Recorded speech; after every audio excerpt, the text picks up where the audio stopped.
Welcome back to ultimate playground. আজকে আমরা compare করব ফুটবলের দুই লিজেন্ডারি স্ট্রাইকার ওয়েন রনি এবং সার্জিও আগুয়েরো। শুধু রেটিং নয়, আজকে আমরা দেখব finishing, shooting, dribbling, physical contact, player skill, play style এবং সব শেষে জানবো আসলে ম্যাচ কে বেশি ইফেক্টিভ। তো চলুন শুরু করা যাক। প্রথমে আসি ওয়েন রনির কথায়। রনি একজন কমপ্লিটিভ ফরওয়ার্ড টাইপের প্লেয়ার। তিনি শুধু গোল স্কোরার নন, বিল্ড আপ প্লেতেও অসাধারণ। আর তার ফিনিশিং খুবই কনসাইডেন্ট। বক্সের ভেতরে লেফট ফুট কিংবা রাইট ফুট দুই পায়ে দারুণভাবে ফিনিশ করতে পারেন। এছাড়া লং রেঞ্জ শুট আছে, স্টানিং শুট এবং ফার্স্ট টাইম শুটে তার পাওয়ার সত্যি অসাধারণ। পাসিংয়ের দিক থেকে রনি অনেকটা এগিয়ে। থ্রো পাস এবং ওয়ান টাচ পাস দিয়ে খুব সহজে টিমমেটদের জন্য চান্স তৈরি করতে পারে। ফিজিক্যাল কন্ট্যাক্ট ভালো হয়, ডিফেন্ডারের চাপ সামলানো, বল ধরে রাখতে পারেন রনি। আর হোল্ড আপ প্লেতেও তিনি দারুণ কার্যকর। ক্রস এলে হেডিং দিয়ে গোল করার ক্ষমতাও রয়েছে রনির। আপনারা যদি পজিশন গেম বা আউটওয়াইড গেম খেলে থাকেন তাহলে রনি পারফেক্ট। আর এবার আসি আমরা সার্জিও আগুয়েরোতে। সার্জিও আগুয়েরো মূলত একজন ন্যাশনাল গোল স্কোরার, আর্জেন্টিনার হয়ে খেলে।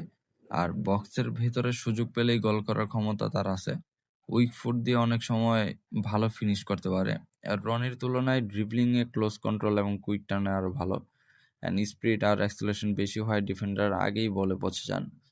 আর আগুয়েরোর সবচেয়ে বড় স্ট্রেংথ হলো তার পজিশন। তিনি সবসময় ঠিক জায়গায় নিজেকে রাখেন এবং ছোট ছোট স্পেসে গোল বের করে আনতে পারেন।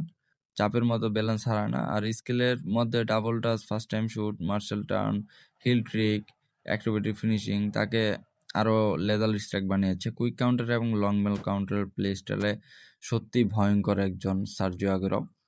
যদি আপনারা কুইক কাউন্টার বা লং বল কাউন্টার কেউ খেলেন তাহলে সার্জিও আগুয়েরো বেস্ট। এখন যদি আমরা হেড টু হেড কম্পারিজন করি তাহলে দেখা গেছে যে ফিনিশিংয়ে আগুয়েরো ভালো, রনি আবার লং শুটে ভালো, পাসিংয়েও রনি ভালো, ড্রিবলিংয়ে আবার আগুয়েরো ভালো, ফিজিক্যালে রনি ভালো। তো আমরা মনে করি যে রনির কার্ডটাই বেটার সার্জিও আগুয়েরোকে, কারণ আমি সবসময় কুইক কাউন্টার খেলতে পছন্দ করি। যদি আপনারা কুইক কাউন্টার খেলেন তাহলে সার্জিও আগুয়েরোকে চুজ করতে পারেন। আর যদি কেউ আউটওয়াইড বল বা লং বল খেলেন তাহলে ওয়েগেন রনি, কারণ ডিপ লাইন ফরওয়ার্ডে খুব ভালো খেলে। আর আমার পার্সোনাল চয়েসে সার্জিও আগুয়েরোই সবসময়। তবে তোমার চয়েস কি, টিম রনি নাকি টিম আগুয়েরো? কমেন্ট করে অবশ্যই জানিও। আর ভিডিওটা ভালো লাগলে লাইক দিও, আলটিমেট প্লেগ্রাউন্ডে সাবস্ক্রাইব করো। আর ফুটবলের এমন আরও কম্পিটিশনের নতুন আপডেট সবার আগে পেতে আমাদের সঙ্গেই থাকো। দেখা হবে পরের ভিডিওতে।